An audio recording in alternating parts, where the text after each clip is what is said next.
श्री शिवाय नमस्तुभयम। दोस्तों, जैसा कि आप सभी लोग जानते हैं कि 11 जनवरी 2026 यानी रविवार को पड़ रही है माघ महीने की कृष्ण पक्ष अष्टमी तिथि, जो बहुत ही खास है। और दोस्तों, ये वो तिथि है जो कि माघ महीने में रविवार को पड़ रही है। दोस्तों, इसी दिन किया जाने वाला पंडित जी द्वारा बताया गया एक लाल फूल और एक सफेद फूल वाले उपाय आप लोगों को जरूर करना चाहिए, क्योंकि दोस्तों ये एक ऐसा उपाय है जो कि हर दिन नहीं किया जाता। माघ महीने में जो रविवार की अष्टमी तिथि आती है उसी दिन किया जाता है। अगर आप लोगों ने इस उपाय को नहीं किया है या किसी कारणवश नहीं कर पाए हो तो इस माघ रविवार अष्टमी तिथि के दिन इस उपाय से मत चूकना। दोस्तों, देखिए ये दिन इतना खास होता है, इतना महत्वपूर्ण होता है। देखा गया है कभी कभी बड़े बड़े पूजा पाठ अनुष्ठान से जो मनोकामना पूर्ण नहीं होती है, वह माघ रविवार के दिन एक छोटे से करने से ही आपकी मनोकामना पूर्ण हो जाती है। और बहुत सारे लोगों ने इस उपाय को किया भी है और उनको इस उपाय को करने का फल भी जरूर मिला है। अगर आप लोग भी इस उपाय को इस रविवार के दिन करना चाहते हैं तो आप इस उपाय को पहले अच्छे से समझ लेना, सुन लेना, उसके बाद करना। आपको इस उपाय का फल जरूर मिलेगा, आपकी सभी मनोकामनाएं पूरी हो जाएंगी। दोस्तों, हम आपको यहाँ पर बता दें कि ये जो एक लाल फूल और एक सफेद फूल वाले उपाय है, ये उपाय पंडित जी ने अपनी अभी की सीहोर की कथा में ही बताया है। उपाय को करने से आपके घर में चाहे किसी भी प्रकार की दुहक और समस्या क्यों ना चल रही हो, आपको उसका कारण भी नहीं पता है कि भाई ये समस्या किस कारण से चल रही है। उसका कुछ भी कारण हो सकता है, जैसे पितृदोष हो सकता है, कालसर्प दोष हो सकता है, या किसी भी तरह का मंगल दोष भी हो सकता है, और भी बहुत तरह के दोष होते हैं, कुछ भी हो सकता है। पर आपको इस उपाय को करने के लिए अपने दोष को पता लगाने की भी जरूरत है। आपके घर में किस कारण से इतनी दुख और परेशानी आ रही है वो भी आपको पता लगाने की जरूरत नहीं है।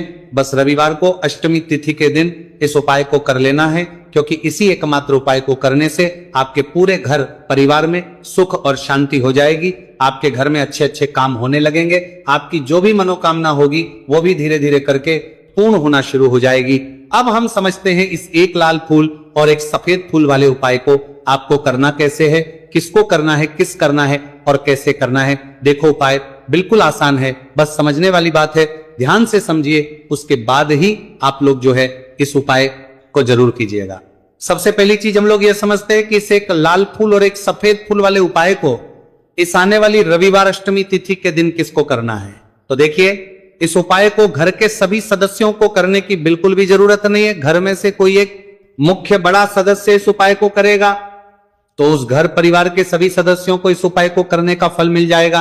पर वो बड़ा सदस्य कौन होगा, कौन व्यक्ति इस उपाय को करेगा, तो यहां पर देखिए हम आपको बता दें, घर की जो बड़ी माताएं बहनें होंगी, घर की बड़ी माताओं बहनों में से कोई भी एक माता बहन इस वाले उपाय को कर सकती है। अपने पूरे घर परिवार के लिए घर में सभी सदस्यों को इस उपाय को करने की जरूरत नहीं है। मात्र घर की जो माताएं बहनें हैं उनमें से कोई भी एक माता बहन इस वाले उपाय को करेगी तो उसके घर परिवार के पूरे सदस्यों को इस उपाय का फल मिलेगा। अगर किसी कारणवश माताएं बहनें घर में उपस्थित ना हो या वो इस उपाय को ना कर रही हो, कुछ दिक्कत हो, तो भाई उस जगह पर फिर घर का कोई बड़ा व्यक्ति भी इस उपाय को कर सकता है। माताओं बहनों के कहने का मतलब यह था कि माताएं बहनें घर की लक्ष्मी होती है। जब घर की लक्ष्मी कोई उपाय करती है तो निश्चित ही भगवान शिव जी जल्दी प्रसन्न होते हैं और उपाय का फल में बहुत जल्दी और बहुत बड़ा करके भी यहां पर देते हैं। तो आप लोग ये बात समझ गए होंगे।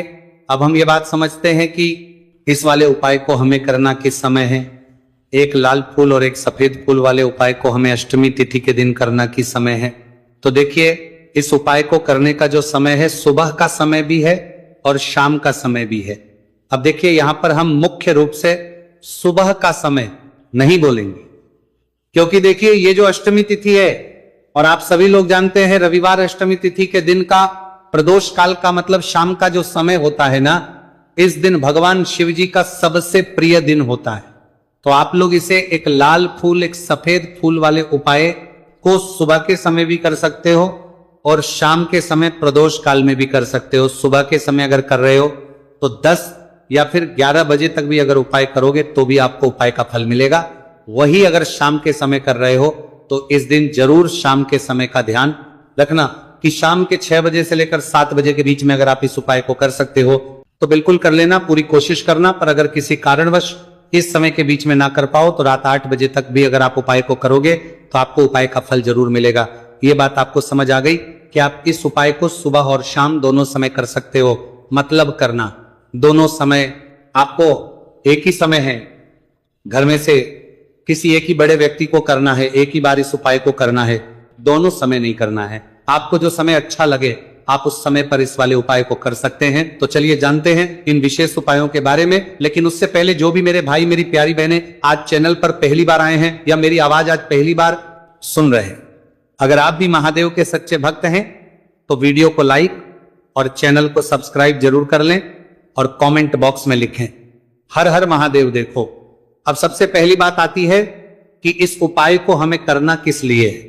जैसा कि हमने अभी आपसे बोला कि इस उपाय को करने के बाद आपके जीवन में बहुत सारी खुशियां आएंगी, आपकी मनोकामनाएं पूर्ण होंगी, आपकी धन की समस्या दूर होगी, आपकी पैसों की समस्या दूर होगी। अब देखिए, अगर आप लोग सोच रहे हो कि भाई हमें अपना घर बनाना है पर घर बनाने के लिए पैसा नहीं है, हमें गाड़ी लेना है पर गाड़ी लेने के लिए पैसा नहीं है, हमें जमीन लेना है पर जमीन के लिए पैसों की कमी पड़ रही है, अगर ऐसी ही दिक्कत परेशानी या किसी भी तरह की धन से जुड़ी हुई समस्या या पैसों से जुड़ी हुई समस्या अगर आपके जीवन में चल रही है तो ये उपाय निश्चित ही आपके जीवन में बहुत सारे फल लाकर दे सकता है। इसीलिए अगर आपके घर में बहुत ज्यादा दिक्कत समस्या परेशानी चल रही है, धन से जुड़ी हुई पैसों से जुड़ी हुई धन की बहुत ज्यादा कमी आ रही है, पैसों की आवक नहीं हो रही है, तो भाई आप लोगों को इस वाले उपाय को जरूर करना चाहिए। घर में से किसी एक भी बापे व्यक्ति को अब इस उपाय में करना क्या है वो सबसे पहले हम लोग जान लेते हैं। उपाय की सामग्री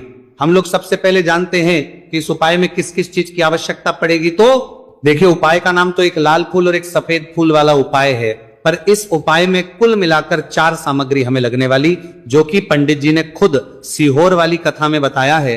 और जो हम आपको उपाय बताते हैं वो पंडित जी द्वारा बताए गए होते हैं, अलग से हम कुछ भी नहीं बताते। तो यहां पर हम लोग समझते हैं कि इस उपाय की सामग्री क्या है। तो देखो, उपाय की जो सामग्री है वो 4 सामग्री है, जिसमें से सबसे पहली सामग्री है एक बेलपत्र। देखो, बेलपत्र क्या होती है? बेलपत्र जो शिव की शिवलिंग पर चढ़ती है। दूसरी चीज है एक शमी पत्र, शमीप्र शिवलिंग पर ही चढ़ता है। तीसरी चीज है दोस्तों एक लाल फूल, उपाय का नाम है, तो एक यहां पर आपको लाल फूल लेना है। अब ये लाल फूल कौन सा लेना है?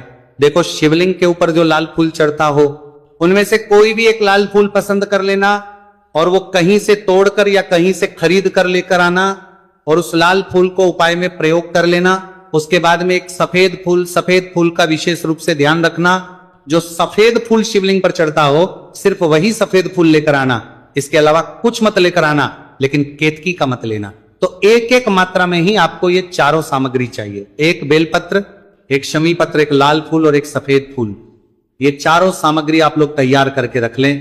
प्रदोष काल में या सुबह के समय जब भी आप इस उपाय को कर रहे हैं, जैसे ही आपके उपाय की सामग्री तैयार हो जाती है तो क्या हम सीधा उपाय को करने के लिए इन चारों सामग्री को उपाय करने के लिए जा सकते हैं? नहीं। तो यहां पर आपको इस बात का ध्यान रखना है कि हम भगवान शिव जी को प्रसन्न करने के लिए तो जा रहे हैं, हम अपनी मनोकामना को पूर्ण करवाने के लिए तो जा रहे हैं पर हमें यह दर्शाना बिल्कुल भी नहीं है कि हम सिर्फ अपने फायदे के लिए भगवान शिव जी के मंदिर में आए हैं। इसीलिए हम इस उपाय को करने के साथ साथ में भगवान शिव जी की पूजन अर्चना के लिए कुछ सामग्री भी जरूर लेकर जाएंगे।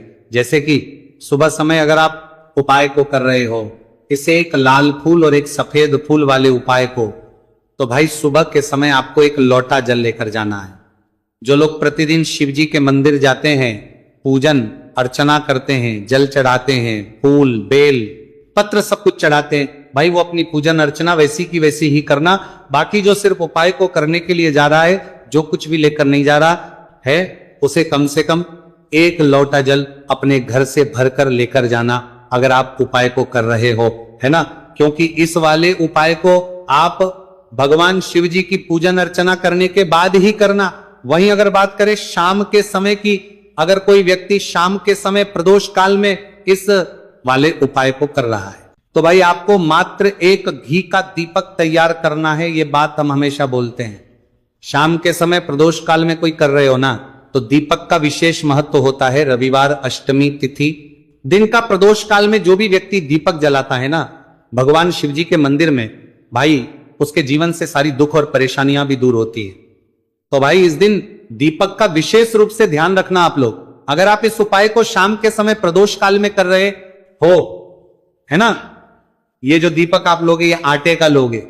जो आटा आप गूंद दोगे उसके अंदर कुछ भी मत डालना, मात्र सादा आटा लगाकर उसे तैयार कर लेना और एक मीडियम साइज का दीपक तैयार कर लेना। दीपक ना ज्यादा छोटा हो ना ज्यादा बड़ा हो, है ना। उसके बाद में दीपक आपका तैयार हो जाए तो इसके अंदर जो बत्ती रखोगे वो गोल बत्ती रखोगे। देखो गोल बत्ती भी दो तरह की होगी, एक बाजार की और एक घर वाली। तो कोशिश करना अपने घर में जो रुई रखी हुई है उस रुई से आप लोग एक गोल बत्ती अपने ही हाथों से बनाओ। उपाय का फल अच्छा मिलता है।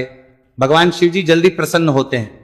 जब हम किसी भी उपाय को अपने हाथों से परिश्रम करके तैयार करते हैं तो आपको उस दीपक के अंदर एक गोल बत्ती रख देनी है। इसके अंदर जो चीज आप लोग डालोगे वो डालोगे शुद्ध देसी गाय का घी। इस बात का विशेष रूप से ध्यान रखना, शुद्ध देसी गाय का घी ही डालना है, तेल वगैरह नहीं। आज के दिन तो मत डालना, रविवार अष्टमी तिथि के दिन, क्योंकि भगवान शिव जी का सबसे प्रिय दिन और प्रिय समय पर हम लोग इस वाले उपाय को कर रहे हैं। तो थोड़ा सा शुद्ध गाय का घी इतना डालना कि वो दीपक कुछ समय तक चल सके। ना बाजार वाला मिलावटी घी डालना, ना भैंस का घी डालना, शुद्ध देसी गाय का घी। आपको ढूंढने में थोड़ी मतलब मेहनत लगेगी और महंगा भी मिलेगा, पर गाय के घी से भगवान शिव जी प्रसन्न होते हैं और उसी शुद्ध देसी गाय के घी से घर में बरकत भी बनी रहती है और हमारे घर में सुख शांति भी बनी रहती है। इसलिए इस शुद्ध देसी गाय का घी अपने घर में हमेशा रखा करो। वो भगवान शिव जी के कार्यों में भी उपयोग में आता है और उपायों में भी हम लोग प्रयोग कर सकते हैं। तो यहाँ पर आपकी सारी तैयारियां हो चुकी है। उपाय को करते समय शुद्धता का विशेष रूप से ध्यान रखिएगा। सुबह कर रहे हो तो भाई सुबह तो आपको स्नान करना ही करना है। बाकी शाम को कर रहे हो तो शाम को मात्र हाथ मुंह धोकर भी आप लोग इस वाले उपाय को कर सकते हो। कोई दिक्कत वाली बात नहीं है भाई। उपाय की पूरी सामग्री तैयार कर और पूजन सामग्री लेकर आपको भगवान शिव जी के मंदिर पहुंचना है, जो आपके घर के पास में हो, जहां पर शिवलिंग विराजित हो, शिवालय हो, वहां पर आप लोगों को पहुंचना है। और जैसे ही आप भगवान शिव जी के मंदिर में पहुंचते हो वहां पर सबके साथ जाकर ही उपाय शुरू नहीं करना है। पहले आपको भगवान शिव जी की पूजन अर्चना करना है। पूजन अर्चना कैसे करोगे? सुबह के समय गए हो तो एक लोटा जल वगैरह जो भी पूजन सामग्री लेकर गए हो उससे पहले पूजन सामग्री आप लोग मतलब पूजन भगवान शिव जी की कर लो। जो व्यक्ति सिर्फ एक लोटा जल लेकर गए हैं वो शिव जी के शिवलिंग पर मात्र एक लोटा जल एक धारा से धीरे धीरे करके चढ़ा लो। अपनी पूजन अर्चना आप लोग जो है पूरी कर लो पहले। उसी के बाद अगर आप शाम के समय कर रहे हो तो पहले जाकर बैठना है भगवान शिव जी के शिवलिंग के पास में। आप जो दीपक तैयार करके लेकर आए हो उस दीपक को पहले जलाना है। ये जो दीपक आप लोग जलाओगे ना, ये किसी और की माचिस से मत जला, अपनी ही माचिस अपने ही घर से लेकर आना और इस दीपक को अपने ही माचिस से जलाना। अगर आपने मंदिर की माचिस या किसी और की माचिस ले ली, इस उपाय को करने में इस उपाय का फल उस व्यक्ति को भी बहुत मिल जाएगा। इस बात का ध्यान रखना। अपने घर से अपनी ही माचिस लेकर जाना और इस दीपक को जलाना। दीपक को जलाने के बाद भगवान शिव जी की शिवलिंग के पास में रख देना। शिवलिंग के इतना पास में मत रखना कि शिव जी को आंच लगे, थोड़ी सी दूरी बनाकर ही जो है इस दीपक को शिवलिंग के पास में आप लोग रख दीजिएगा। अब जैसे ही आपकी पूजन अर्चना हो जाती है, भगवान शिव जी के शिवलिंग के सामने या आसपास कहीं पर भी बैठ जाइए उपाय को करने के लिए। और उपाय को करने से पहले आप लोग अपनी वो चारों पूजन सामग्री निकाल लीजिए। उपाय की जो सामग्री है वो निकाल लीजिए और भगवान शिव जी के शिवलिंग के ऊपर एक माता अशोक सुंदरी जी का स्थान देख लीजिए। माता सुंदर जी का जो स्थान होता है वो जलाधारी के ऊपर होता है। जलाधारी के बिल्कुल बीचों बीच में होता है। आप लोगों ने देखा भी होगा शिवलिंग की जलाधारी होती है। जलाधारी के बिल्कुल बीचों बीच का जो स्थान होगा वो माता अशोक सुंदर जी का स्थान होगा, क्योंकि यहीं पर हमें ये जो है उपाय को करना है। सबसे पहली चीज अब हम उपाय को करना शुरू करते हैं। आप सबसे पहले अपनी एक बेलपत्र उठा लो। एक बेलपत्र को आपको माता अशोक सुंदरी जी वाले स्थान पर सबसे पहले समर्पित करना है। बेलपत्र की डंडी का मुख होगा जलाधारी की तरफ जहां से जल बहता है और नीचे गिरता है, और बीच वाली बड़ी पत्ती का मुख मतलब शिवलिंग की तरफ होगा। इस तरीके से आपको इस बेलपत्र को माता अशोक सुंदरी जी वाले स्थान पर समर्पित कर देना है। उसके बाद में अपनी एक शमी पत्र उठा लो जो आप उपाय के लिए लेकर आए हुए हो। शमी पत्र को उठाकर शमी पत्र की भी जो डंडी का भाग होगा वो जल की तरफ करके, जहां से जल बहता है नीचे गिरता है उस तरफ करके, और पत्ती वाला भाग शिवलिंग की तरफ करके इस शमी पत्र को भी उस बेल पत्र के ऊपर आपको समर्पित कर देना है। समर्पित करने के बाद अब आप ले लो अपना एक लाल फूल जो आप उपाय को करने के लिए लेकर आए हुए हो। इस लाल फूल का जो खिला हुआ भाग होगा, चाहे वो गुलाब का फूल हो, चाहे कोई सा फूल जो शिवलिंग पर चढ़ता हो, भाई उस फूल का जो खिला हुआ भाग होगा वो शिवलिंग की तरफ होगा। बाकी जो पीछे का भाग होगा फूल का, वो जलाधारी की तरफ, जहां से जल बहता है नीचे गिरता है उस तरफ होगा। और आखिरी में आपका जो एक सफेद फूल बचा हुआ है, इस सफेद फूल को भी आपको लेना है और सफेद फूल का जो खिला हुआ भाग होगा वो शिवलिंग की तरफ होगा, जहां पर शिवलिंग रखा हुआ है उस तरफ होगा, और डंडी का भाग जलाधारी के पीछे की तरफ हो जाएगा। मतलब जो जहां से जल बहता है और नीचे गिरता है, जब आप एक बेलपत्र, एक शमी पत्र और एक लाल फूल, एक सफेद फूल चढ़ा रहे हो, तो उस समय आप लोगों को कांता भगवान या कांता चक्र का नाम लेते हुए ही जो है इस उपाय को करना है और भगवान शिव जी और नारायण जी का स्मरण करते हुए ही इस उपाय को आपको करना है। तो जब भी आप एक बेलपत्र, एक शमी पत्र, एक लाल फूल और एक कमी हो रही है, जो भी दुख और समस्या परेशानी चल रही हो आपको अपनी, वह दुख और जो है भगवान शिव जी से उपाय को पूरा करने के बाद वहीं पर पास में बैठकर बोल देना है, हाथ जोड़ के आंखें बंद करके अपनी परेशानी और श्री शिवाय नमस्तु भयम का जाप करना है। दोस्तों, आज हमने इस वीडियो में कुछ उपाय बताए हैं जो आपको करने हैं। अगर आपको वीडियो अच्छी लगी हो तो वीडियो को 1 लाइक और चैनल को सब्सक्राइब जरूर करें। हर हर महादेव।